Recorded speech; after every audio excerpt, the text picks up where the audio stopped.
evidentemente, sí, la primera parte del articulado hablaban sobre este tema de por qué solo sí es sí, porque precisamente la ley es amplia, como digo, tiene 51 artículos, y porque la parte que más ha levantado la polémica tenía que ver con el tema de lo de las penas. Pero bueno, de algunas de las cuestiones es, primero, y una de las importantes, que analiza el contexto y la motivación que hay para la violencia sexual. Por primera vez dice, bueno, vamos a recoger datos exactamente, porque para poder abordar y erradicar un problema, primero tienes que conocer cuál es la realidad y la situación.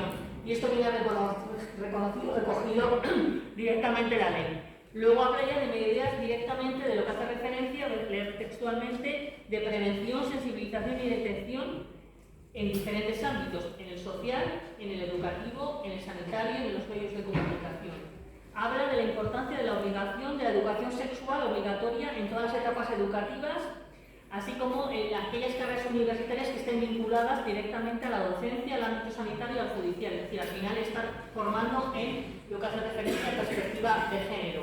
También obliga, en este caso por la ley, es que los agresores sexuales tienen que recibir educación sexual de forma obligatoria. Estamos hablando que lo que os decía, que es que la inmensa mayoría de los agresores sexuales forman parte del entorno de la víctima, y por lo tanto no es verdad que haya mucha reincidencia.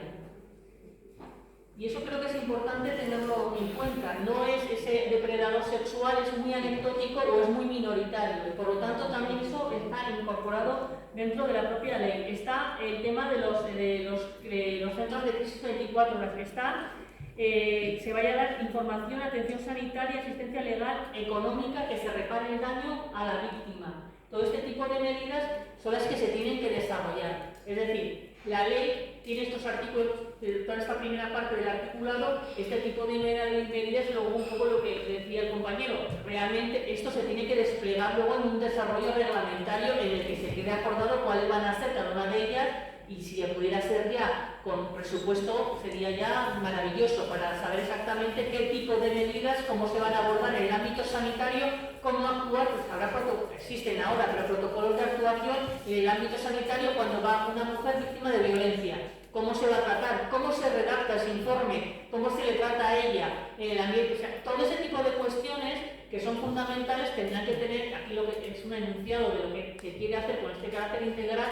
Un poco la idea, entiendo yo, que tiene el gobierno, que ha tenido cuando lo ha aprobado, es un poco el mismo desarrollo que ha tenido la ley integral de erradicación de la violencia machista, y por lo tanto lo que necesita es como la columna vertebral sobre luego se tiene que expandir determinado tipo de medidas y de protocolos de actuación, y en esa es la línea. O sea, es decir, por un lado, prevención, primero conocimiento, ponemos el nombre, conocimiento, datos para poder abordarla. Por otro lado, la prevención y la educación, la detección y el elemento fundamental. Por otro lado, la sensibilización de todos los operadores que van a poder participar en una situación de agresión. Por otro lado, garantizar a la víctima que se le protege, que se le va a una asistencia integral.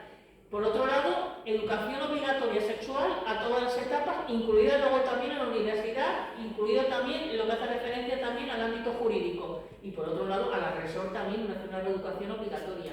Yo creo que son elementos importantes para trabajar, y creo que son elementos que son los que se tienen que desarrollar. Evidentemente, durante toda esta transición, lamentablemente sigue habiendo agresiones sexuales, y por lo tanto tiene que haber una respuesta en el Código Penal. Y por eso luego, además de ese carácter, como digo, de medidas, el paradigma fundamental es que modificas cuál es el objeto jurídico que proteges en esta ley, y lo que haces es proteger la libertad sexual, y lo haces a través de un eje fundamental que ya no tiene que ver con la violencia, con la intimidación, sino con el consentimiento afirmativo, que es el que garantiza que una relación sexual es afectada o no es afectada por ti, ¿no?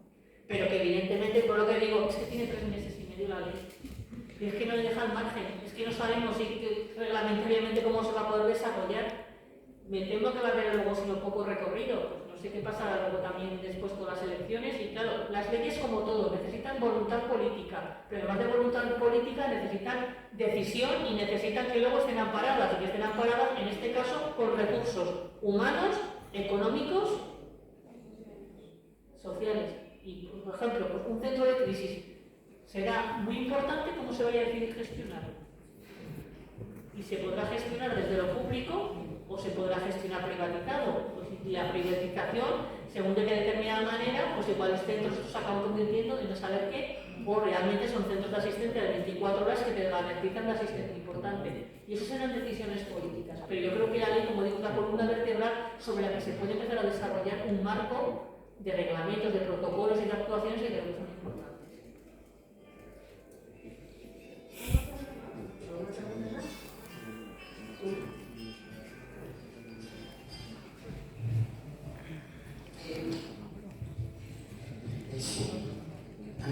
El consentimiento, dice, bueno, he leído yo, el consentimiento es una expresión afirmativa, consciente, voluntaria y una palabra que a mí me parece muy importante, reversible, que es curioso porque la idea que se tiene es que si tú empiezas, como que tienes que acabar. Pues mire usted, no. Bueno, pues simplemente porque lo explicaras tú. Pues lo explicas perfectamente, efectivamente. El consentimiento es libre, el consentimiento es voluntario y el consentimiento es reversible, efectivamente. No se puede explicar mejor. Tú en cualquier momento tienes derecho a decir que no y a parar. Y la otra parte tiene la obligación de respetar y de entender, porque si no estaremos cometiendo una agresión. Por eso he dicho que la diferencia entre una relación sexual y una agresión tiene que ver con el consentimiento mantenido en el tiempo. Tú en un momento puedes decir que te apetece y luego dices, que no quiero, pues mira, me ha dado un golpe o no quiero. Punto, ahí se acaba. Así es. Carácter reversible. Sí, el consentimiento no es que ya, como ya dije yo que sí, no, esto, ¿hasta cuándo dura esto? No. Evidentemente, por eso es tan importante lo del consentimiento afirmativo y positivo y reversible, porque en este caso, por lo que decimos, es que el que calla no otorga, y lo de Canadá me pareció significativo, me dijo, pues si usted tiene dudas, pregunte, porque si no, no se va a entender. El no le deja, el no decir nada, no se le deja la interpretación a la otra parte. Es decir, no, como no dijo nada, yo entendí que no es que usted entendiera que eso lo tienen ya regulado, así que no, pues usted pregunte. Porque evidentemente la interpretación no se deja a la otra parte de, como no han dicho nada, será que sí. No. Por lo tanto, yo creo que eso es importante, pero volvemos otra vez al punto de partida. ¿Qué relaciones se tienen en que alguien pueda estar dudando si está consentida o no consentida? Que yo creo que eso es lo importante de la reflexión. Sí, es verdad. Bárbara. Que cuando empezamos con la bromita que empezó uno, habrá que hacer un contrato, dije yo, Dios mío, pero la gente ¿qué tipo de relaciones tiene? ¿Cómo que debe hacer un contrato? Es que de verdad, aunque sea empatía de una noche, no sé, entenderá si alguien quiere. Evidentemente, pues parece que no, pues vamos a dejarlo claro, para que haya problemas. Muy poquito, pero En la línea que planteaba Andrea, la necesidad de la educación sexual es para todo el mundo, porque están saliendo comentarios abominables respecto de que cuando una mujer está casada ya se entiende que el consentimiento está...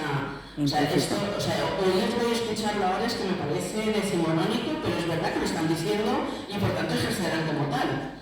Entonces, claro, la educación sexual es verdad que es una batalla que yo creo que tenemos que también ganar, porque creíamos que la teníamos ganada y no. La ultraderecha está avanzando muy deprisa y está metiéndose en todo el ámbito y además lo dicen descaradamente. Lo que es alucinante es que consigan hacerlo y ganarlo. O sea, que tenemos que dar duro ahí. O si hay alguna duda, hay agresiones sexuales dentro de los matrimonios y están penadas y se denuncian. Luego, pues si alguien tiene algún tipo de duda, que efectivamente no, estar casado con alguien no te permite tener carta blanca absolutamente para nada y que evidentemente hay que respetar y mantener el consentimiento. eso también lo peleamos las feministas. Efectivamente, así fue. Exactamente, la violencia de las agresiones sexuales dentro de los matrimonios.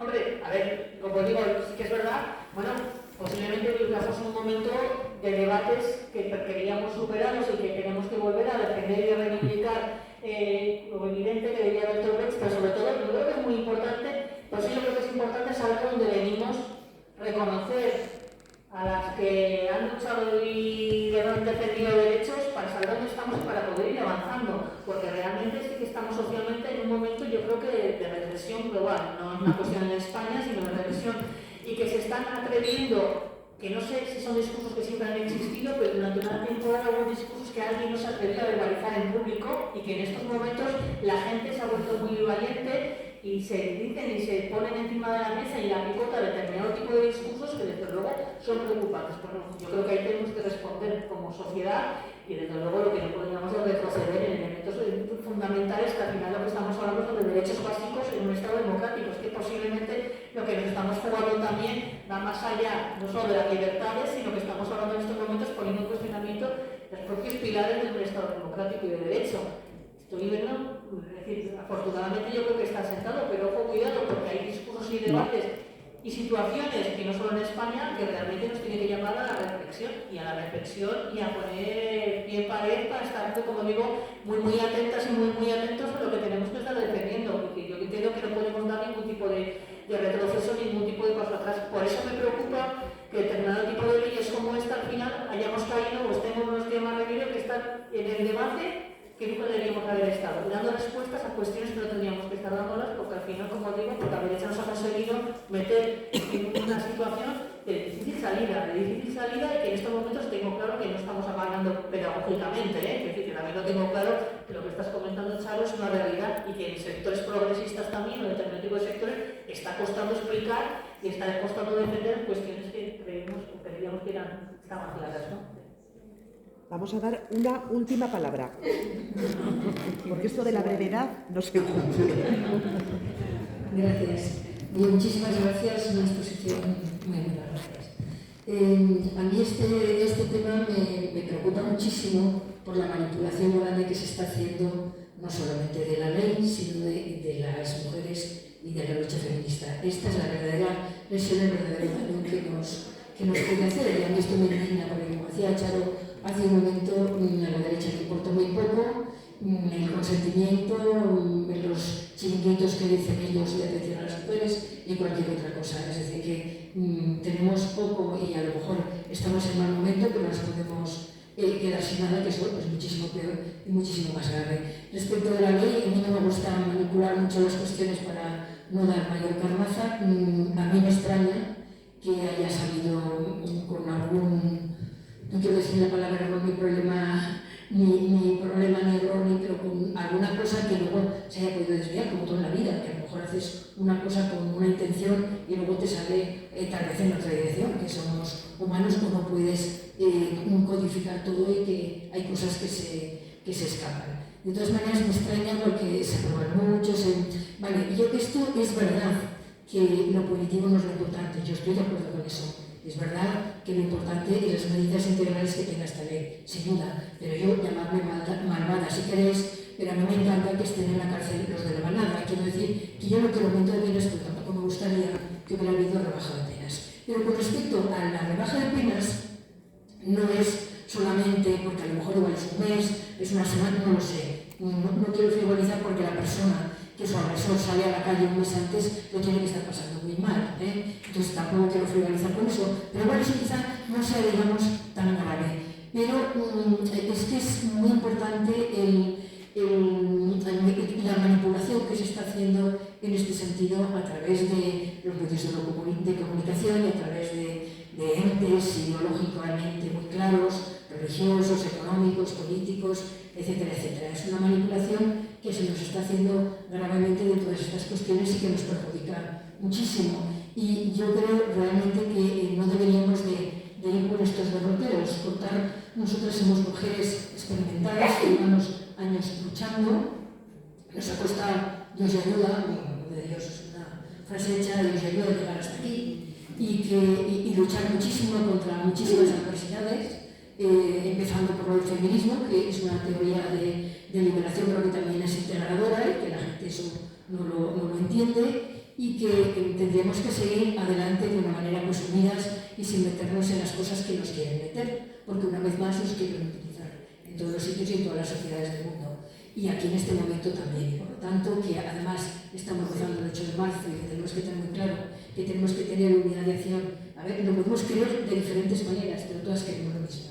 Entonces es una forma, yo creo que lo que tenemos que hacer es continuar en esta lucha, hacer un poco oídos sordos, defender, eso sí, en nuestros ámbitos privados o cercanos muchísimo, deshacer muchos entuertos, porque hay muchísimos entuertos, pero hacerlo de una manera, a lo mejor sin añadir ingredientes que a la base nos van a volver contra nosotras, porque al fin y al cabo somos un poco, digamos, la parte débil y la que siempre utilizan para manipular y para manejar. Y ahí, cuando decíais de esto de las mujeres, no puedo evitar contar dos cosas que me he acordado, que me hirieron profundamente. Hace unos años leí que había unas chicas muy jóvenes que se estaban haciendo unas entrevistas, unas encuestas, no sé, que decían que ellas en alguna ocasión, cuando iban con algún chico que creían que estaban en riesgo o de violación o de algún tipo de agresión incluso violenta, si no matarlas casi, pues que consentían en hacerles una felación, hacerles una mamada.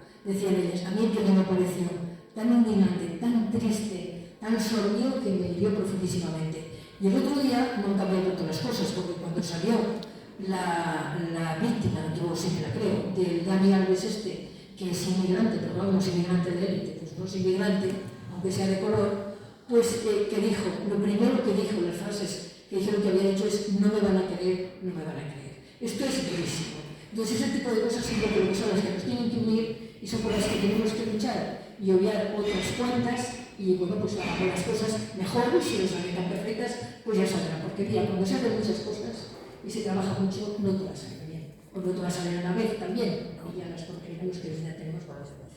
Gracias.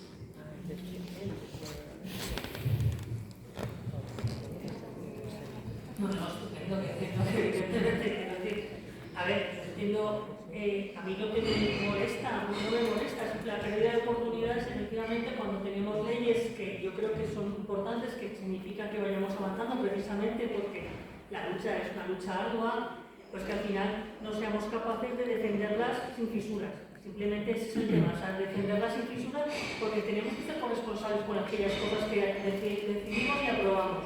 Y no tenemos que permitir que precisamente desde fuera luego se nos vaya a marcar la agenda. Y creo que con esta ley se ha marcado la agenda desde fuera y que yo creo que el gobierno tenía que haber sido lo suficientemente inteligente, entenderme la palabra cuando digo inteligente, para haber salido a la ofensiva con esta ley. A la ofensiva en el sentido de explicarla, y de explicarla de forma tranquila, de forma sosegada, y de decir por qué en este momento y por qué era importante esta ley y de esta forma. Porque entiendo que es una decisión colectiva y una decisión política. Y entonces es la pérdida esa de oportunidad en la que estemos metidos en un debate que efectivamente no ayuda en nada, y esto no significa pues, que evidentemente pues, ojalá podamos seguir avanzando y podamos seguir trabajando. Y derechos y el reconocimiento, pero que a veces la torpeza también, lo digo en determinado tipo de esfuerzo, tenemos que ser conscientes también que no podemos permitir que bastante ya desde fuera hay determinado tipo de sector y determinado tipo de discursos que nos tienen muchas ganas para que nosotros además propongamos fácil. Yo entiendo que en ese nivel la lealtad creo que es importante a ese nivel, que estamos hablando de algo que creo que se defiende, que es importante, que es un avance importante en el reconocimiento de las mujeres de una serie de derechos entre aquellas mujeres que sufren violencia y que por lo tanto, que menos que el gobierno defienda con ahínco una ley que ha aprobado. Entonces entiendo que ahí yo creo que, como digo, creo que ha faltado posiblemente valentía, valentía por entender que igual va a tener una serie de repercusiones en votos o que se esté constantemente con este debate encima de la mesa. Bueno, pues al Partido Popular le viene bien, a Vox le viene bien, pues si alguien, pues efectivamente hay que ver la trayectoria del Partido Popular, cómo históricamente en todas las leyes que han significado avanzar en derechos para las mujeres han votado en contra, las han llevado al Constitucional en todas, y el partido de, bueno, ya directamente es que niega hasta incluso la violencia. Por lo tanto, quiero decir, cuando hay alguien que está encantado con este tema y tiene mucho interés de ponerlo encima de la mesa constantemente, pues yo creo que lo que tendríamos que haber hecho es haber intentado no dar carnaza a nosotros tampoco, o haber permitido que se pueda abrir la fisura, y luego que entiendo que en el fondo además se está de acuerdo en defender esta ley porque es una buena ley, ¿no? Sin más. Pues muchas gracias, Patricia. A vosotras, encantada. Por hoy, por esta charla tan esclarecedora. Es una opinión, evidentemente, quiero decir que esta es mi opinión, que luego cualquier otra puede subir a decir otra radicalmente diferente y posiblemente también tenga toda la razón del mundo. Pues muchas gracias también a todos los que habéis asistido hoy. Con esto, si os parece bien, vamos a finalizar la charla. Hay merchandising ahí detrás. Efectivamente, ahí tenéis el puesto para comprar música.